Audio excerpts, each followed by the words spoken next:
সিঙ্গারার এই রেসিপি একবার বানিয়ে নিন হোটেল থেকে, আর কখনোই কিনে খেতে হবে না। আর পরিবারের সবাই প্রশংসা করে খেয়ে নেবে, আপনার বাচ্চা সহ। আর আপনার কাছেও মনে হবে যে এত সুন্দরভাবে বানিয়ে নিলে হোটেল থেকে আমি কেনই বা কিনে খাবো, তাই না? তো যাই হোক, সিঙ্গারাটা বানানোর জন্য এখানে প্রথমেই আমি মেজারমেন্ট কাপে 3 কাপ পরিমাণ আটা নিয়ে নিচ্ছি। আটা দিয়েই কিন্তু বানিয়েছিলাম। তারপর নিয়ে নিচ্ছি স্বাদ মতো লবণ, আর এখানে আমি অল্প কিছু রান্নার তেল দিয়ে দিচ্ছি, 3-4 টেবিল চামচের মতো হবে। তারপর আটার সাথে খুব ভালো করে তেলটা মিক্সড করে নেবেন। যখন দেখবেন আটাটা একদম ঝুরঝুরে টাইপের হয়ে এসছে, ঠিক সেই পর্যায়ে হাতে সহ্য করা যায় এরকম টাইপের গরম পানি অ্যাড করে দিবেন। পানিটা কিন্তু একটু একটু করে দিয়ে ডোটা তৈরি করে নেবেন। তাছাড়া কিন্তু পানির পরিমাণটা আবার বেশি হয়ে যেতে পারে। পানিটা হালকা কুসুম থাকবে, বেশি গরম পানি না। তারপর ডোটা সাইডে রেখে এখানে ভিতরের পুরটা তৈরি করে নিব। আলু নিয়েছি, এখানে আমি 5টি বড় সাইজের আলু নিয়েছি। তারপর পেঁয়াজ কুচি, কাঁচামরিচ কুচি, রসুন কুচি, লবণ, হলুদের গুঁড়ো, মরিচের গুঁড়ো এবং সরিষার তেলটা অ্যাড করে দিচ্ছি। কারণ হচ্ছে কি, যেহেতু ভাজা পোড়া জিনিস আর বাচ্চারা খাবে, সরিষার তেলে কিন্তু অ্যাসিডিটিটা কম। আর রান্নার তেল দিয়েই ভেজে নেব। সো যাই হোক, আলুটা আমি হাতে মেখে রান্না করে নিচ্ছি। এরকম একটু নরম টাইপের করে নিব। লাস্ট পর্যায়ে একটু ধনিয়া পাতা দিয়ে নেমে ফেলবো। ভিডিওটা আমি বেশি বড় করব না, হ্যাঁ, এজন্য খুব বেশি দেখাচ্ছি না। সো যাই হোক, আলুটা কিন্তু নামিয়ে ফেলছি। এদিকে ওই যে ডোটা রেখেছিলাম, দেখতেই পাচ্ছেন কতটা নরম তুলতুলে হয়েছে।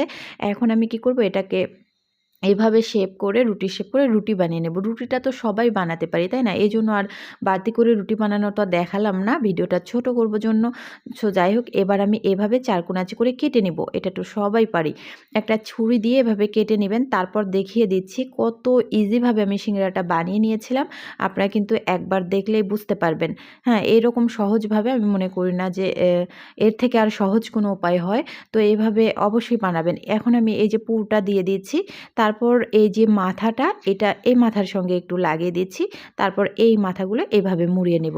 আপনাদের সুবিধার জন্য আমি আরও একবার দেখিয়ে দিব। অনেকেই আছে না, সিঙ্গারার ভাঁজটা দিতে পারে না, মনে করে যে কতই না কঠিন। আসলে কিন্তু কঠিন না।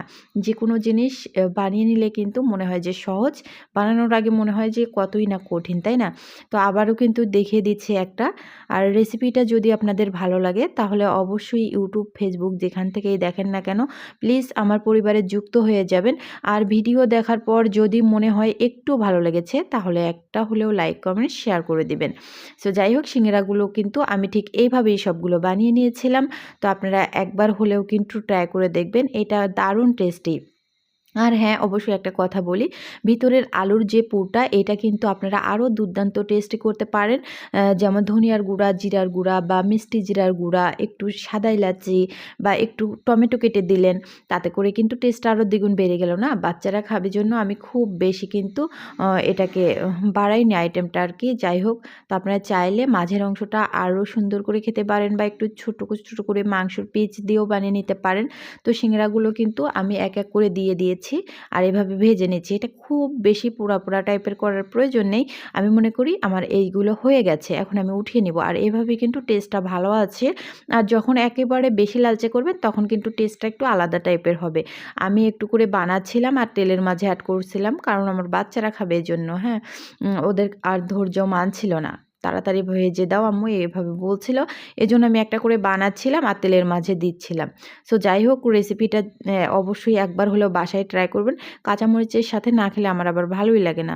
এতক্ষণ রেসিপিটা দেখার জন্য সবাইকে অসংখ্য ধন্যবাদ। ভালো থাকবেন। আল্লাহ